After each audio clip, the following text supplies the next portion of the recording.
तो चलिए दोस्तों, आज जानते हैं हम लोग स्क्वायर के बारे में। स्क्वायर को हिंदी में ही वर्ग कहते हैं। स्क्वायर कहते हैं उसको, स्क्वायर डेफिनेशन होता है कि चार भुजाओं से घिरी वैसी बंद आकृति जिसका सभी साइड, सारा भुजा, चारों भुजा एक दूसरे के बराबर हो।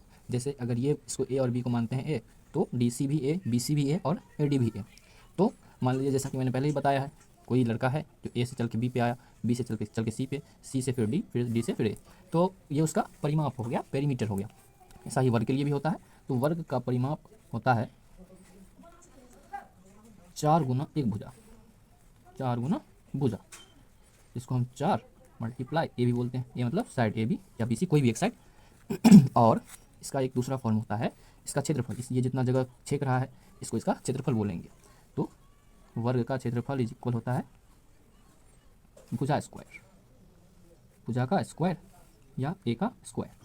चलिए अब एक एग्जांपल से समझने का कोशिश करते हैं। इसका भुजा का स्क्वायर या वर्ग का क्षेत्रफल या वर्ग का परिमाप कैसे निकालेंगे। मान लेते हैं कि ये एक वर्ग है जिसका नाम ए बी सी डी है, ए बी सी और डी है। तो और ए का मान जो है, ए बी का मान ये 5 मीटर दिया हुआ है।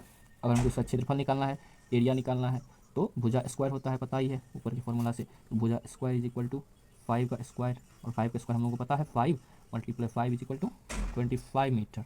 एरिया है मीटर स्क्वायर। अब इसका परिमाप निकालेंगे। परिमाप इज इक्वल टू हो जाएगा 4 गुना, एक भुजा की लंबाई है 5, तो ये 5 मीटर, तो मीटर 4 पंती 20, 5 4 20 मीटर आंसर। तो होप है दोस्तों कि आपको ये परिमाप निकालना और वर्ग का क्षेत्रफल निकालना दोनों आ गया होगा। तो अगर समझ में आ गया तो प्लीज़ इस क्वेश्चन का आंसर कमेंट बॉक्स में दे। वर्ग का क्षेत्रफल एवं परिमाप निकालें यदि उसकी एक भुजा की लंबाई 12 मीटर है। तो होप है कि आप क्वेश्चन का आंसर कमेंट में करेंगे। धन्यवाद।